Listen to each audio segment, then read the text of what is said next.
Hello and welcome to this introductory course in Inuktitut for English speakers. In this video, we're going to take a brief look at what Inuktitut is, who speaks it, and we'll dive into some of the basics of the language. So the plan for today's video is we're going to take a few minutes to talk about why learning Inuktitut might be useful or important. Then we'll dive into a pretty important distinction between how Inuktitut and English are written, and then we will take a look at the writing system used in Inuktitut. So first things first, let's talk about why one might want to learn Inuktitut, or what Inuktitut is to begin with.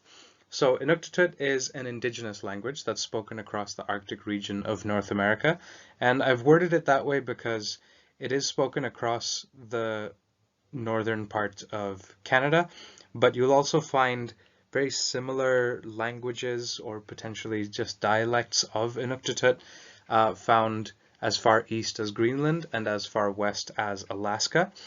But the line between what constitutes a separate language versus different dialects of the same language gets a little bit blurred when we're talking about this part of the continent, especially considering that the ability for people living in those areas to travel freely across the north has decreased in the last century or two compared to before that. So the mutual intelligibility of speakers of the languages that are spoken way up in the high north, that mutual intelligibility has gone down over time, and so that's why we've got this bit of a blurred line situation between whether we've got different languages spoken in these places or increasingly different dialects. So why is it important to learn Inuktitut? Well, being an Indigenous language in Canada, there is a movement from the Indigenous community to try and preserve and teach Indigenous languages. And Inuktitut is one that really caught my attention, so I started learning a little bit of it, and I want to share that with you. I'm going to be sharing what I've learned from a website that was developed in conjunction with the government of Nunavut, which we'll get into more of the grammar and stuff in the next lesson, so I will hopefully remember to include the link to the website there if you want to check it out yourselves. But yeah, so Inuktitut, it's a very interesting language from what I've seen so far, and I just want to start creating some accessible content in sort of a video format to teach this amazing language. Now, Inuktitut is an endangered language, so we do have to make an effort to preserve and protect languages that are at risk of going extinct, because you might have heard of endangered and extinct as words used with living things, but they are used to talk about languages as well, and Inuktitut is considered endangered. So now we need to get into the fundamental difference between the writing systems of Inuktitut and English. So if you're watching this video, chances are you're an English speaker, and in that case, you've gotten very accustomed to writing using an alphabet. That's the 26 letters that we have in English. So an alphabet is a writing system in which each vowel and each consonant is represented by a letter. So it's not like consonants are treated as more important than vowels, or vowels are treated as more important than consonants. In terms of the way we write them, we have a symbol for each of the vowels, we have a symbol for each of the consonants, and that's it. But in Inuktitut, it's a little bit different. In Inuktitut, we use a writing system, a type of writing system called an abugida. Now, that's not the name of the Inuktitut writing system, that's the name of the type of writing system. The same way that for English, we don't call this set of 26 letters the alphabet. There are different alphabets in the world, and one of them is the one that we use for English. So similarly, an abugida is a type of writing system, and the writing system that's used by the Inuit when they're writing in Inuktitut, that type of writing system is an abugida. Now, what is an abugida? An abugida is a writing system in which each symbol represents not just a vowel, not just a consonant, but a unit that contains a consonant followed by a vowel. Now, there, you'll see on the screen I've written there "in most cases." The reason I've written that is that there are a few exceptions. There are a few symbols that don't represent a consonant-vowel pair. which we will see more clearly on the next slide. But obviously, if you want to have a word that begins with a vowel, then you need to have a symbol that's just a vowel without a consonant before it. And if you want to end a word with a consonant, then you need to have a symbol that has a consonant that isn't followed by a vowel. So you can see also on the screen, I've put some examples of just the types of units of sounds that you'll see in English versus in Inuktitut. So in English, you'll see I've put 3 letters, A, S, and K. That's just to represent the sounds A, S, and K. And the idea there is that, in English, if you want to make a K sound, you write the K. If you want to make a K sound, you have to write K, then A. If you want to make ask, you have to write A, then S, then K, because they're all separate sounds. They all have their own separate symbols. And then you have to mush all of that together to create a word like ask. But in Inuktitut, that's not how it works. You can have a symbol for just t, you can have a symbol for just a, but there's also a symbol for ta. There's a symbol for t, there's a symbol for tu. Now there's only 3 vowels in Inuktitut, so you won't see like te, te, and you won't see to, to, but you will see ta, ti, tu. You'll see sa, si, su, ka, ki, ku. You'll see that for all the consonants. So I believe it's similar in Japanese. So if any of you have ever dabbled in Japanese, then you'll find that it's probably a little bit similar to that. But yeah, this is a fundamental difference between the 2 writing systems, and it can take a little bit of getting used to when you start writing in Inuktitut. So now let's take a look at the Inuktitut writing system. And you'll see I've put a little pause sign in the top right. You can pause here, you can take a screenshot, you can try and write this out if you'd like. I've spent quite a bit of time staring at these glyphs when I started learning the language, for the first time a few months ago. And I went to the point of, I made this picture my desktop background. I made actually a dark mode version of it to be a little easier on the eyes as a desktop background. But yeah, take a screenshot of this, write it down, try and, stare at it and live with it for a little while so you can get used to it. But so what we're going to do here is we're going to just dive into some cool things about the writing system. So I'm just going to grab my little laser pointer. So we'll see at the beginning that we've got 3 triangles pointing in different directions. We've got one that's sort of like pointing up, one that's pointing to the right like a play button, and one that's pointing to the left. And then we've got this like double tick mark thing representing an H. So for all of the symbols here, you'll see I've written the Inuktitut symbol, which represents in most cases a consonant vowel pair. And then I've written below it the sound that it makes. So you can see with these first 4, well, if we ignore the H, if we look at these first 3, we've got I, U, A. So we've got, these are 3 symbols just for the vowels without any consonant before them.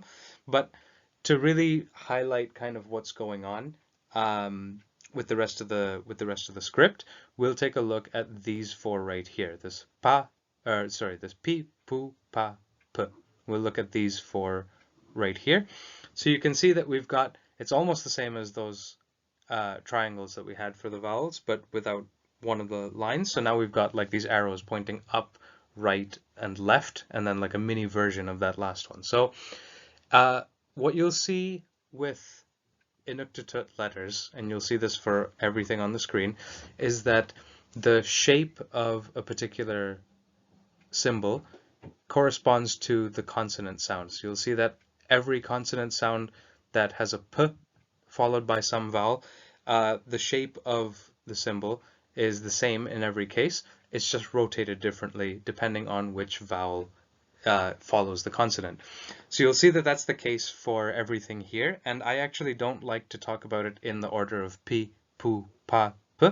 I like to go in reverse. So you'll see if we break everything into groups of 4. So if I were to draw like a little grid like so, right? And we break everything into these little chunks of 4,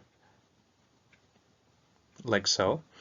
Then you'll see that the rightmost symbol in each of these groups of 4 is written smaller and higher up, like a superscript, like an exponent almost.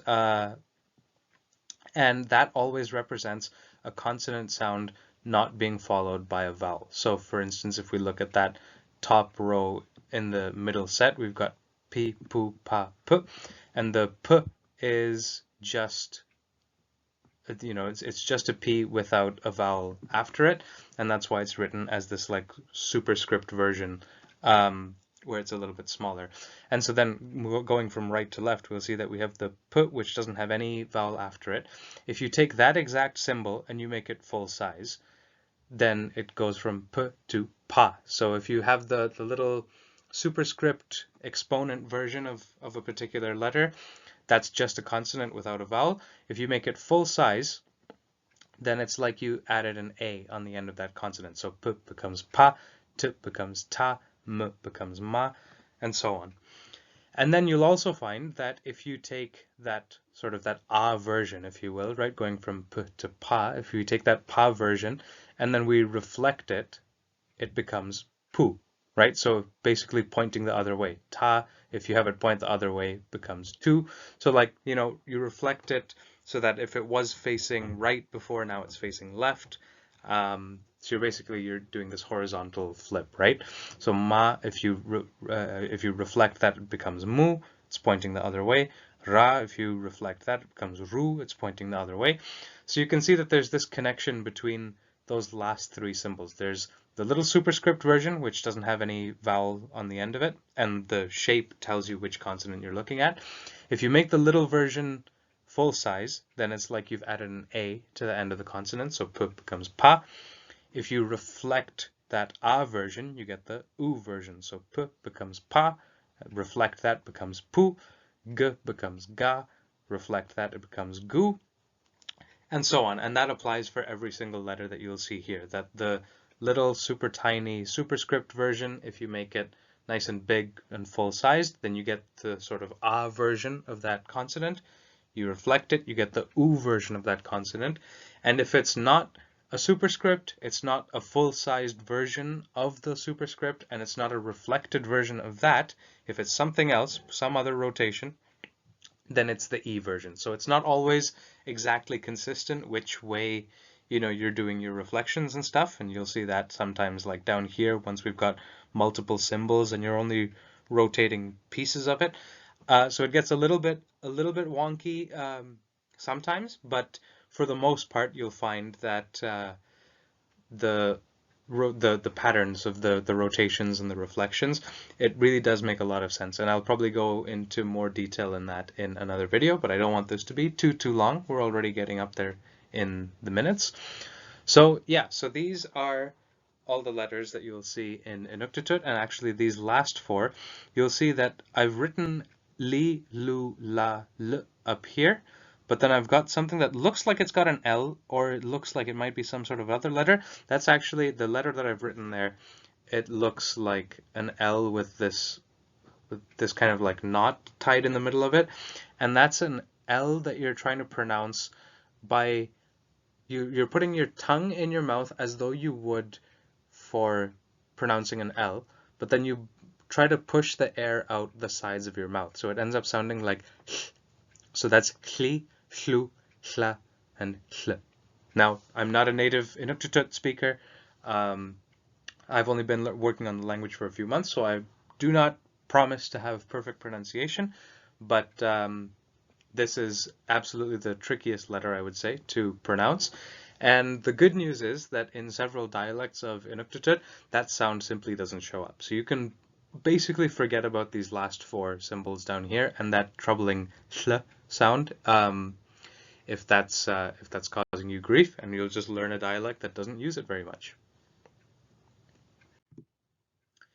And one last thing I'd like to mention is doubled vowels in Inuktitut. So I did mention earlier that Inuktitut has three vowels, I, U, and A, which you just saw on the previous slide, especially in that top left corner with the triangles.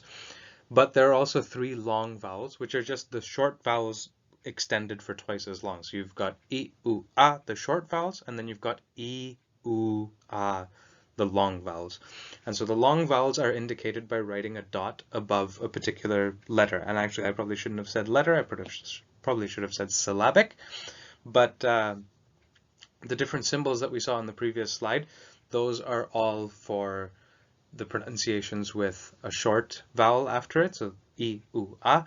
And if you have a long vowel, you'll see that written in English, like in Latin letters, as just doubling the vowel. So you can see here in this example, I've written ta and ta. So we've got a ta that's with a short a, and then we've got ta with a long a, and that long a is represented by the dot. How do we know it's a long a and not a long something else? That's because this orientation of the shape, of this letter down here without the dot, it would have been ta if you didn't have the dot. So it wouldn't have been t, it wouldn't have been tu. So let me draw those out. So this would have been tu, this would have been t, and so if you wanted to make it t with a long vowel, then you would put a dot above t, and if you wanted to make it tu with a long vowel, you'd put a dot above the tu. So the orientation of the symbol tells you which vowel is supposed to follow the consonant. The consonant in particular is dictated by the shape of the symbol, and whether you've got a short or long vowel is dictated by whether or not there's a dot present. So the key takeaways from this lesson, which you can write down if you wish, that's the yellow sign on the right.